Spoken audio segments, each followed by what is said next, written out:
Hello friends, જય શ્રી કૃષ્ણ. સ્વાગત છે તમારું મારા કિચનમાં. બસ જો આવી ગઈ છું કિચનમાં. તો આજે મારે કેક બનાવવાની છે. આજે સાહેબનો બર્થડે છે, એટલે મારા હસબન્ડનો બર્થડે છે. એના માટે હું કેક બનાવી રહી છું.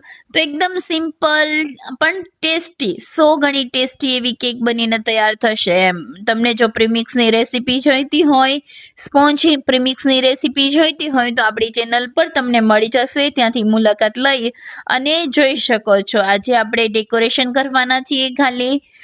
તો મેં સ્પોન્જ તો બનાવીને રાખી દીધેલું હતું. હવે હું whip ક્રીમ બનાવી રહી છું. તો તમે જોઈ શકો, મેં રીચનું whip ક્રીમ લીધેલું છે. તમને જે અવેલેબલ હોય ને એ તમે લઈ શકો છો. મારી પાસે આ હતું તો મેં લઈ લીધેલું છે. એ પણ બહુ જ સરસ અને ટેસ્ટી આવે છે. આમાં કંઈ જ ઉમેરવાનું નથી હોતું. ખાલી ક્રીમ લઈ અને એને આ રીતે વિપરથી whip કરવાનું હોય છે. તમારી પાસે આવી રીતનું મશીન હોય તો ચાલે. બાકી આનાથી કરશો ને તો વધારે સરસ અને એકદમ સરસ એમ કે થઈ જશે. બાકી બ્લેન્ડરથી નહીં થઈ શકે. આ રીતે તમારે બીટર જ જોશે. તમે જોઈ શકો છો, આપણે સ્ટીફ બીક થઈ શકે ને એટલું એમ કે તમારે whip કરવાનું છે. આમ સ્ટીફ રહી શકે. હું જો 10 સુધી કાઉન્ટ કરીશ, એમ કે 10 સુધી કાઉન્ટ કરો ને તો પણ એ ક્રીમ ફ્લિપ ના થાય, એ પડશે નહીં. એટલે એ ત્યાં સુધી તમે જોઈ શકો, આખો બાઉલ આપણે ઊંધો કરી દીધેલો છે, છતાં પણ એ ક્રીમ જરા પણ નીચે પડી નથી. એટલે ત્યાં સુધી તમારે બીટ કરવાનું છે. અને હવે આપણે કેક માટેનો ખજાનો કાઢી લીધેલો છે. આ મારો એમ કેક માટેનો ખજાનો છે. હું આમ ઓર્ડર નથી લેતી, ઘરના માટે જ બનાવું છું એમ. તો મારી પાસે તો પણ બધી વસ્તુઓ છે. મને શોખ છે કેક બનાવવાનો, એટલે મેં બધી વસ્તુઓ વસાવી અને તૈયાર કરી અને રાખેલી છે. તો હું આ રીતે કેક બનાવતી હોઉં છું. તો તમે જોઈ શકો, આપણે સ્પોન્જ એકદમ સરસ એવું બનીને તૈયાર થયું છે. તમને જો જરૂરથી એક વખત મુલાકાત લેજો, ત્યાં તમને સ્પોન્જ માટેનો પ્રીમિક્સ બનાવવાની રેસીપી મળશે. અને આસાનીથી માર્કેટથી 100 ગણું ટેસ્ટી એવું સ્પોન્જ બનાવીને તમે તૈયાર કરી શકશો. જોઈ શકો છો, મેં વેનીલા ફ્લેવરનું સ્પોન્જ બનાવેલું છે. તો આ રીતે એને 3 લેયરમાં કટ કરી લઈશું. તમને જેટલા લેયર્સ કરવા હોય ને એટલી એ પ્રમાણે કરી શકો. આમ બેઝિક આપણે 3 લેયર્સ બનાવતા હોઈએ છીએ, તો 3 લેયર્સમાં કટ કરીને તૈયાર કરી લઈશ. તમે જોઈ શકો કેટલું એમ ફ્લફી એવું બનીને તૈયાર થયું છે, જાળીદાર બનીને તૈયાર થયું છે. હવે આપણે એને સોક કરવાનું હશે. તમે સાદા પાણીથી ને પણ કરી શકો. મેં અહીંયા થોડોક એક સ્ટ્રોબેરી સિરપ એમાં એડ કરેલો છે પાણીમાં, જેનાથી ફ્લેવર એકદમ સરસ એનહાન્સ થઈને આવશે એમ. એટલે મેં અહીંયા સ્ટ્રોબેરી ફ્લેવર એડ કરેલો છે. જોઈ શકો છો, આ રીતે તમારે કેકને એકદમ સ્પોન્જ કરવાનું, સોક કરવાનું છે સ્પોન્જને. તો શું કે એનો ટેસ્ટ એકદમ સરસ આવશે એમ. તો આ રીતે તમે જોઈ શકો, મેં સ્પોન્જ કરી દીધેલું છે ને હવે આપણે એમાં ક્રીમ એડ કરી દઈશું. તમે ક્રીમ તમારી શ્રદ્ધા અનુસાર વધારે ઓછું કરી શકો. મેં અહીંયા રેગ્યુલર જ ઉમેરેલું છે. આજે મેં ઓછું નથી ઉમેરેલું, કારણ કે હું લેસ ક્રીમમાં જ બનાવતી હોઉં આમ તો કેક. પરંતુ આવી રીતે કાંઈ બર્થડે કે કાંઈ હોય ને તો ત્યારે થોડુંક બાળકોને વધારે ભાવે એમ ક્રીમવાળી કેક. એટલે હું આ રીતે, તમે રેગ્યુલર આપણે જેટલી કેકમાં ક્રીમ હોવું જોઈએ ને એટલું ઉમેરી રહી છું. અને ત્યારબાદ હવે આપણે સિરપ ઉમેરી દઈશું. મેં અહીંયા સ્ટ્રોબેરી સિરપ ઉમેરેલો છે. તમને જે ફ્લેવરની કેક બનાવવી હોય ને એ ફ્લેવરનો તમે અહીંયા સિરપ ઉમેરી શકો. પાઇનેપલ છે, મિક્સ ફ્રૂટ છે, કે તમને જે ફ્લેવર, ચોકલેટ ફ્લેવર છે કે જે ફ્લેવરની બનાવવી હોય એ ફ્લેવરનો સિરપ તમે અહીંયા એડ કરી શકો. ક્રન્ચીનેસ માટે મેં અહીંયા ચોકો ચિપ્સ એડ કરેલા છે. અને સેમ બીજું સ્પોન્જનું આપણે જે પેલું લેયર હતું ને એ ઉમેરી દેશું. એટલે શું કે આ સાઇડ્સ કવર થઈ જશે અને શેપ એકદમ સરસ આવી જશે. તો આ રીતે એને પણ સોક કરી લેવાનું છે. સેમ મેથડથી કરવાનું છે, એટલે કોઈ જ પ્રોબ્લેમ નહીં થાય. અને આ રીતે ક્રીમ એડ કરી દેવાનું છે. અને સાઇડ્સ પણ આ રીતે કવર કરી દેવાની છે. એક્સ્ટ્રા ક્રીમ લઈ અને સાઈડમાં જે જગ્યા છે ત્યાં ભરી દેશો, એટલે આપણી જે લેવલ એકદમ સરસ થઈ જશે એમ. અને તમારી કેક એકદમ સરસ હાઈટવાળી તૈયાર થશે. તમે જોઈ શકો છો, આ રીતે હું તૈયાર કરી રહી છું. સેમ મેં 3 લેયર્સ લગાવી દીધા છે. અને ક્રમ કોટ કરી લેવાની છે. તમે જોઈ શકો કે આપણે ક્રમ કોટ કરી રહ્યા છીએ. તો આ રીતે ક્રમ કોટ કરી અને 10 મિનિટ તમે ફ્રીઝમાં રાખશો ને તો તમારી કેક એકદમ સરસ સેટ થઈ જશે. મને એટલું બધું ફિનિશિંગ નથી ફાવતું, કારણ કે હું રેગ્યુલરી કેક નથી બનાવતી, પરંતુ જ્યારે કંઈ ઓકેશન હોય કે બર્થડે હોય કે કંઈ હોય એનિવર્સરી, તો ત્યારે કેક બનાવતી હોઉં છું.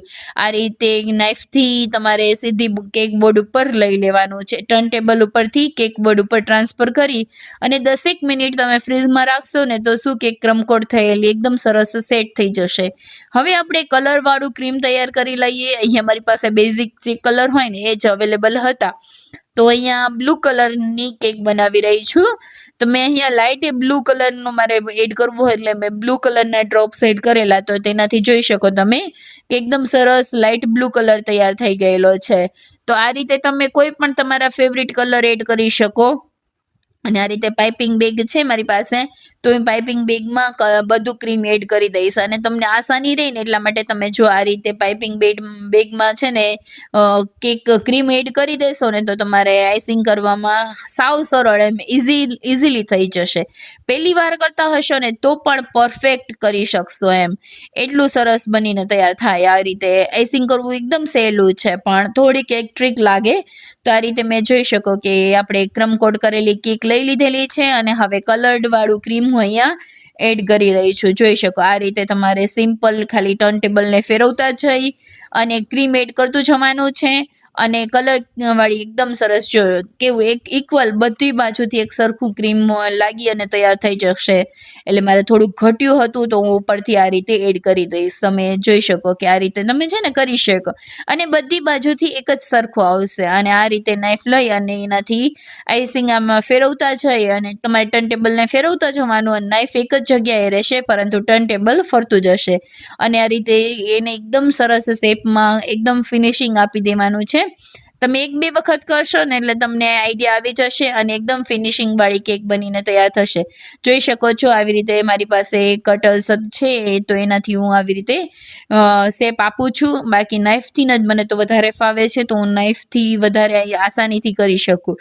અને દર વખતે એને સાફ કરી અને ક્લીન નાઇફથી જ કરવી એમ. અને લાઇટ બ્લુ બેઝ આપેલો છે તો મારે એના ફ્લાવર્સ છે એ ડાર્ક બ્લુ કલરના કરવાના હતા. તો છે ને મેં અહીંયા થોડોક કલર એડ કરી દીધો છે ક્રીમમાં અને હું એનું ડાર્ક બ્લુ કલર આપીશ. અહીંયા મેં રોઝ પેટલ માટેની નોઝલ લઈ લીધેલી છે અને રોઝ પેટલ બનાવવા માટેનું એક બેઝ આવી રીતે આવે છે એ લઈ લીધેલું છે. એને આપણે પાઇપિંગ બેગમાં નાખી અને તમે જોઈ શકો આ રીતે ખાલી તમારે સિમ્પલ ઊંધો સી કરતા જઈ અને ફેરવતા જઈ અને રોઝ બનાવવાના છે. તમે કોઈ પણ કલરના કરી શકો, ડબલ કલરના પણ કરી શકો એમ. અંદર એક બીજો કલર ભરી અને વચ્ચે તમે આ બીજો કલર લગાવી અને કરી શકો. જોઈ શકો છો આવી રીતે ફેરવતા જઈ અને તમારે ગુલાબ બનાવવાના છે. એકદમ આસાનીથી બની જતા હોય છે. બેઝ ઉપર થોડુંક એક ક્રીમ એક્સ્ટ્રા લગાવવાનું, જેનાથી ગુલાબ છે એ હાઈટી લાગશે. આ રીતે જોઈ શકાય છે આપણા ગુલાબ બનીને તૈયાર થઈ રહ્યા છે. તો આ રીતે તમે આસાનીથી બનાવી શકો, એકદમ સરળતાથી બની જતા હોય છે. અને તમે પહેલી વખત કરશો ને તો પણ બની જશે આરામથી. અને નાઇફથી એટલે પછી કાતરથી તમે આ રીતે લઈ અને મૂકી શકો, આરામથી મુકાઈ જતા હોય છે. તમે ચાકુથી પણ મૂકી શકો. મને કાતરથી ફાવે છે એટલા માટે હું કાતરથી મૂકું છું. આ રીતે તમે જોઈ શકો કે આસાનીથી મુકાઈ જતા હોય છે અને એકદમ સરસ લાગતા હોય. કેટલા સરસ લાગે એમ. તો આરામથી બની જતા હોય એમ. થોડીક પ્રેક્ટિસ માંગે, તમે પ્રેક્ટિસ કરશો ને એટલે થઈ જશે. હવે હું અહીંયા વ્હાઈટ ક્રીમમાં મેં ગ્રીન કલર એડ કરેલો છે. ગ્રીન કલરમાં આપણે લીવ્સ બનાવવા માટે તમે જોઈ શકો કે આ રીતે છે ને એકદમ આસાનીથી થોડા લીવ્સ બનાવી લેવાના. પહેલા સિમ્પલ કટ કરી અને એની જે ગ્રીન લાઇન્સ હોય એ બનાવી લીધેલી હતી અને પછી વી શેપમાં કટ કરી અને આ રીતે ઝિગઝેગ કરતા કરતા તમારે એના લીવ્સ બનાવવાના છે. પાઇપિંગ બેગને વી શેપમાં કટ કરી લેશો ને એટલે આવા તમારે જોઈ શકો છો એકદમ લીવ્સ છે, ગુલાબના જે લીવ્સ હોય ને એના જેવા જ બનીને તૈયાર થશે. ઝિગઝેગ કરતા જશો તો આ પેટર્ન્સ બનશે. અને બાકી તમે સિમ્પલ પણ બનાવી શકો, પણ મને આ રીતના ગમે છે એટલા માટે હું ઝિગઝેગ વાળા બનાવી રહી છું. જોઈ શકો કેટલા સરસ લાગે છે એમ, કે આ એકદમ મસ્ત લાગતા હોય છે. એમ રિયલ ગુલાબ જેવા જ લાગશે તમને, એવું લાગશે કે રિયલ ગુલાબ જ છે એમ, એટલા સરસ લાગશે. હવે થોડા કલર્સ બોલ્સ લગાવી દઈ છું સાઈડમાં કે એનાથી લુક્સ બહુ સરસ આવશે. આ રીતે જો તમારી પાસે હોય ને તો તમારે જરૂરથી લગાડવા. અને આવી રીતે મારી પાસે કલર્સ બોલ હતા એટલે મેં લગાવી દીધેલા. અને હવે વ્હાઈટ કલરના ક્રીમથી હું બોર્ડર કરી રહી છું. સિમ્પલ નોઝલ લઈ લીધેલી છે, સ્ટાર નોઝલ, અને એ નોઝલથી આ રીતે જોઈ શકો તમે જરા ગેપ મૂકી અને તમારે આ રીતે નોઝલથી તમે બોર્ડર લાઈન કરી શકો. સિમ્પલ પણ કરી શકાય અને આ રીતે પણ કરી શકાય. બહુ સરસ લાગતી હોય છે આ રીતે અને આસાનીથી થઈ પણ જતી હોય છે. તમે સિમ્પલ પાઇપિંગ બેગથી પણ કરી શકો ડોટ્સ મૂકીને. અને ઉપર થોડાક મેં સિલ્વર બોલ્સ લગાવી દીધેલા હતા, જેનાથી રોઝનો લુક એકદમ સરસ આવી રહ્યો હતો.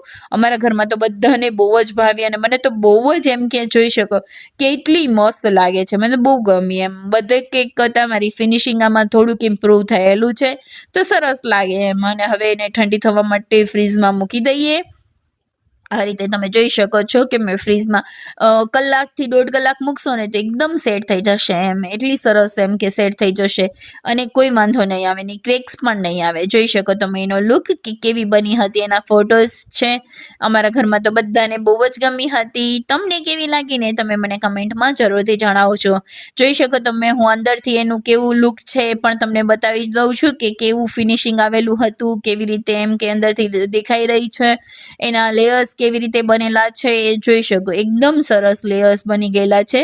આ રીતે તમે પણ ટ્રાય કરજો. કેવી લાગી રેસિપી અથવા તમને આ ડેકોરેશન કેવું લાગ્યું એ તમે મને કમેન્ટમાં જરૂરથી જણાવજો.